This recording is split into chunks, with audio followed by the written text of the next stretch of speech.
Reptilian, you know, a lot of people get the reptilian twisted because they see so much shit on YouTube and they see all these movies and shit.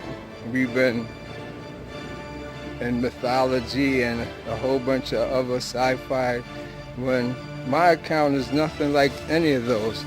So if that's what you're looking to hear, you might as well stop the video and hit next now, because I'm telling you from my personal experience, real shit that happened, that I knew took place, that made the reptilian eyes, me, my experience with the reptilian, everything to equate to what I'm here to explain to you so you have understanding.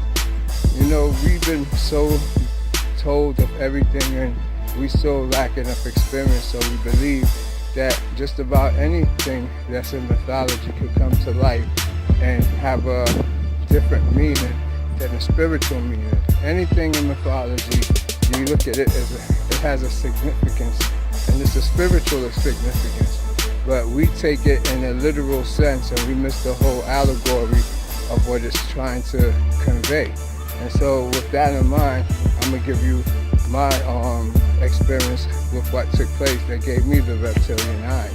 So prior to me having the reptilian eyes, so that I could make it known to you, you know, you could go to me 2 years ago or by Facebook or whatever, and you see there was no reptilian eyes. It was never in my life. So when I had my encounters with the stars, this is when everything started happening. It was like the attack of the elements. You know, and now I know the Temple of Isis is written under I am Isis. It's like you have to go through initiation. And I didn't choose my initiation though, that's the funny thing. I was just pulled in and part of it, but it's the first level.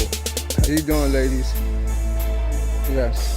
And so with that in mind now, I automatically being pulled in experienced the first level of it, which is my experience with the 4 elements. These 4 elements now is the elementals, and they attack you in the form of these spirits, entities, dragons, lizards, you know, all the stuff you see of the Egyptian gods. All of a sudden they come alive. And you know, we don't understand what, you know, we mean by that. Well, from my side and my perspective, so you get a good understanding, it's like your whole vision changes. You start seeing in the indigo spectrum. It's like an overlay now over your eyes. So you're seeing these things literally, and nobody else is. You know, people are standing next to you, you're talking, but you're seeing things walking by, and you're not saying that, you just still, okay, and you're observing. So these now start, for a lot of people, making them think that they have mental issues and schizophrenic, and a lot of people do encounter it when you have post-traumatic stress disorder or anything of that sort. It opens up your subconscious mind, which is like an archetype world of symbols, and the symbols are from the primordial time, the beginning. You know, it's like a forever recorder. So with that in mind, this is how it started getting to where I had to make sense out of my experience with all these entities or elemental spirits that just seemed to be overwhelming me. It made me have empathic ways. I couldn't be around nobody. It was very, very sensitive energy. I had to just really isolate myself. If I was to walk into a room with 4 people, 2 on each side, 2 on each side, as I walked by them, I could literally hear their thoughts. And that was the crazy part about it. And it was like, you don't hear what they're thinking, like, oh, he's a nice person, he's a bad person. You feel their energy, how they feel about you. So it comes like as a psychic attack. Some of it could be love, but when you mixing all of it together, it becomes chaotic. And that's what I feel. It's like a chaotic energy that make you want to just leave the room and get out the area.